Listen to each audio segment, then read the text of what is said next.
كيف ما كتشوفوا عندنا جوج كيسان ديال الشوفان وربع. ممكن ما نكملوش هذا الربع هذا او كوبايتين وربع. عندي هنا شويه زبيب طبعا بعد ما غسلتهم. عندي هنا قرقاع شويه هو منه عين جمال.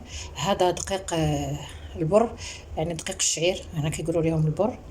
كما كتشوفوا هذه معلقه كبيره ديال البيكين باودر او الخميره ديال الحلوه.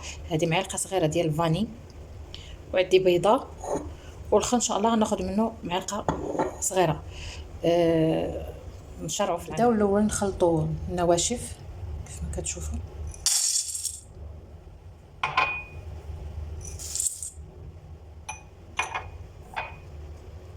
صافي نخليو داك الربع حتى نشوفوا من بعد.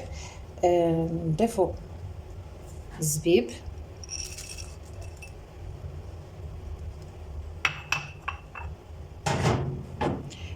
القرقاع ديالنا، نديرو الفاني،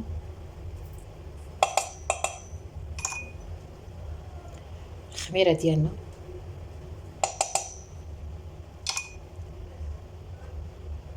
الدقيق غادي نخليوه في الاخر. من نخلطوا هاد النواشف مع البيض والموز او البنان، ديك الساعات غادي نضيفوا الدقيق، حيت ممكن ما غاديش نديروا الكاس كامل. كتشوفوا خلطنا هاد النواشف، دابا غادي نضيفوهم على البيض والبنان. استسمح الفيديو ديال البيض والبنان ضاع لي. هانتوما غادي نضيفو النواشف ديالنا. كتشوفوا نتوما غنضيفو معلقه صغيره ديال الخل. هاد المعلقه صغيره ديال الخل اختياريه، راه غير باش على زفاره ديال البيض فقط. نتوما كيف ما كتشوفوا نحركو عاد. نتوما غادي نشوفوا الدقيق الابيض نضيفو منه واحد شويه. ضروري الدقيق الدقيق المهم اللي بغى يدير حتى الدقيق الابيض يديرو.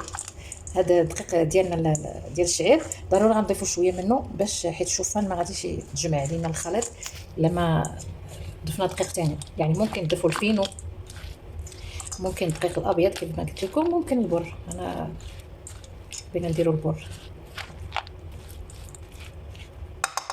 نضيفو شويه من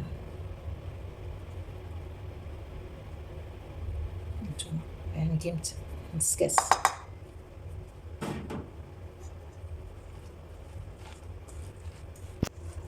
هانتوما الخليط ديالنا ما هزش لينا نص كاس ديال الشوفان يعني.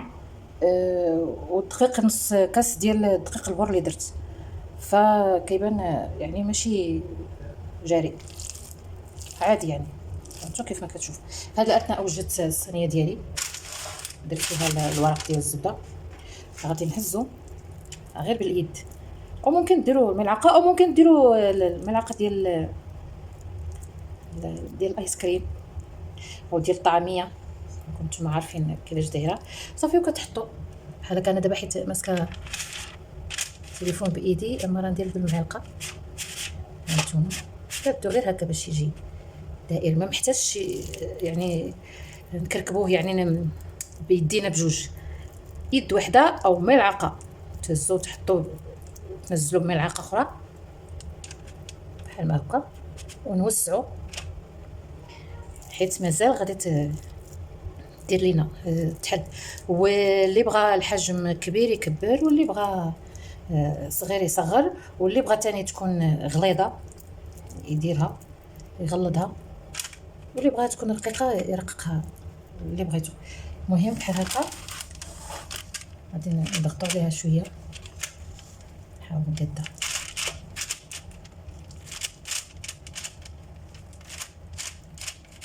هاد الاثناء نشغلوا الفرن على درجه الحراره 180 درجه. المهم اللي عنده فرن عادي كيف كنقول ديما راه عارف فران. وهنا كنقول لكم خليكم معايا. وها هو الكوكيز ديال الشوفان ديالنا كيف ما كتشوفوا. واحد الملاحظه نقول لكم، راه ما درتش السكر. عندنا اللي كياكل السكر وكاين اللي ما كياكلش السكر. فالمهم بغيتو تضيفوا نتوما السكر ضيفوه. هنايا انا غادي ندير واحد الحبات. قلت اللي ما بغاش، اللي بغاه حلو يسقيه عادي. مثلا بحال مثلا هكا شويه نتاع العسل، ويتكال اللي بغاه حلو، حيت الراجل عجبو هكا بلا سكر، كيعجبو بلا سكر، ولدي واحد يبغيه حلو، وهكذا. جربوا وتعجبكم، هي وصفه صحيه ومتكامله. وما تنساونيش كيف العاده، والى فيديو تاني ان شاء الله الرحمن الرحيم. استودعكم الله والذي لا تضيع ودائعه.